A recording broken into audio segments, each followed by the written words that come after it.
Olá pessoal, tudo bem com vocês? Estamos com uma nova videoaula para discutir as questões que foram trabalhadas na nossa avaliação diagnóstica de física. Foram trabalhados três conteúdos: pressão, termologia e dilatação. Conteúdos trabalhados no primeiro e no segundo bimestre desse ano letivo. Vamos trabalhar a leitura das questões dos enunciados e suas respectivas respostas e fazer um breve comentário sobre cada conteúdo. Vamos lá? A primeira questão, ela nos remete ao seguinte contexto. Um dos problemas ambientais vivenciados pela agricultura hoje em dia é a captação do solo, devido ao intenso tráfego de máquinas cada vez mais pesadas, reduzindo a produtividade das culturas.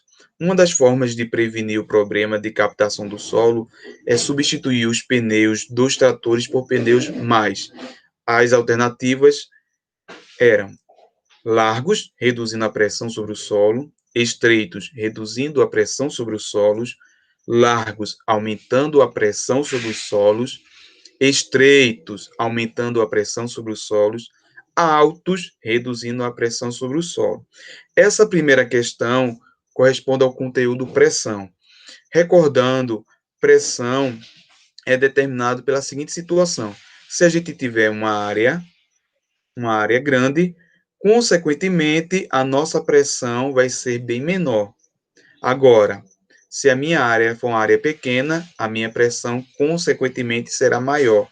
Então, a primeira questão, ela trata de uma questão muito semelhante ao que a gente vivencia aqui na nossa região, nas usinas de cana-de-açúcar, pelo seguinte motivo: quando é realizado o corte, consequentemente, alguns carros, no caso os caminhões, e tratores também, vão passando por cima do local onde foi cortada a cana. E, consequentemente, isso pode afetar na produção do ano seguinte.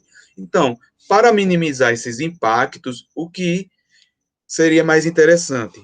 Utilizar esses meios de transporte utilizados aí na produção, que sejam de pneus largos e, consequentemente, vai reduzir a pressão sobre o solo, então não vai trazer tanto estrago e vai ter uma produtividade semelhante ao ano anterior. Então, a resposta da primeira questão é o item número 1. Questão número 2. A questão número 2 diz que a temperatura é uma grandeza física que mede o grau de agitação das moléculas, o calor, a pressão, o volume ou a densidade. Essa questão é a questão de temperatura e calor, tá certo? Então, quando a gente fala da questão de temperatura, a gente vai lembrar do grau de agitação das moléculas. Então, essa é bem simples, está correspondente ao item número 1. Ou seja, se eu tenho moléculas altamente agitadas, isso implica dizer que esse meu corpo ele está com uma temperatura alta.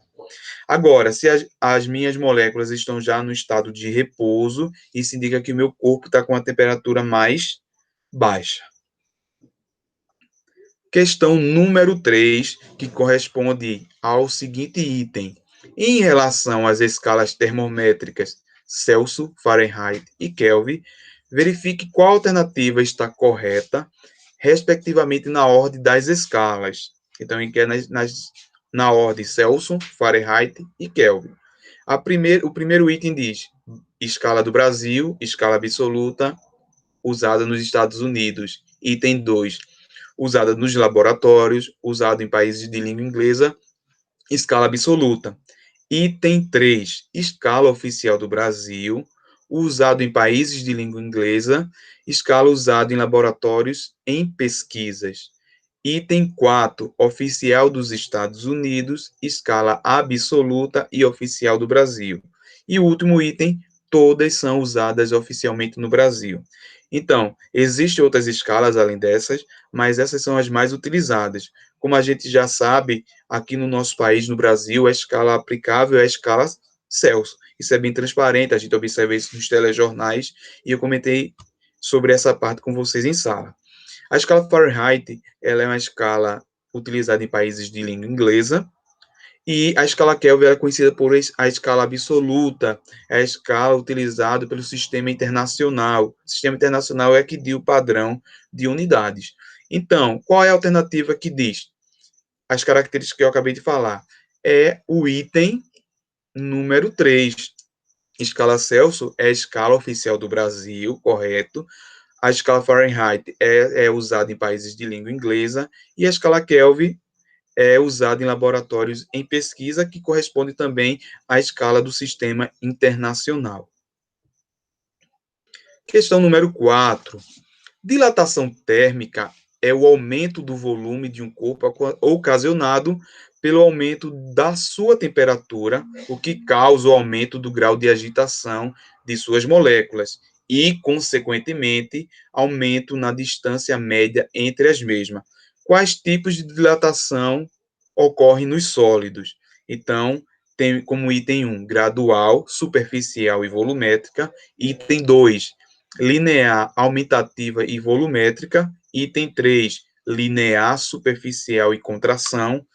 Item 4, linear, superficial e volumétrica. E item 5, linear, superficial e aumentativa. Então, é uma questão de dilatação, e dilatação do sólido envolvem 3. Dilatação linear, que é apenas em uma dimensão, dilatação superficial em 2 dimensões, dilatação volumétrica em 3 dimensões, linear, superficial e volumétrica. Item número 4. E a quinta e última questão, ela diz: o que é temperatura? Trata-se de uma grandeza escalar que determina o grau de agitação das moléculas de um corpo, indicando se ele está quente ou frio, que a gente acabou de ver na questão, acredito que foi 2 ou 3. Qual a temperatura normal de uma pessoa? Essa é uma questão que a gente está vendo com bastante frequência na TV, a questão da temperatura do corpo, né? Isso pela questão da Covid-19. Então, a pessoa que tem uma temperatura normal, ela tem que estar indicando lá no termômetro uma temperatura correspondente aos 36 a 37 graus Celsius, que é o nosso item número 5. Uma temperatura acima disso já pode ser um caso a ser analisado. Espero que vocês tenham entendido aí a nossa resolução e espero que vocês tenham gabaritado a nossa avaliação diagnóstica. Então, um abraço a todos e até a próxima.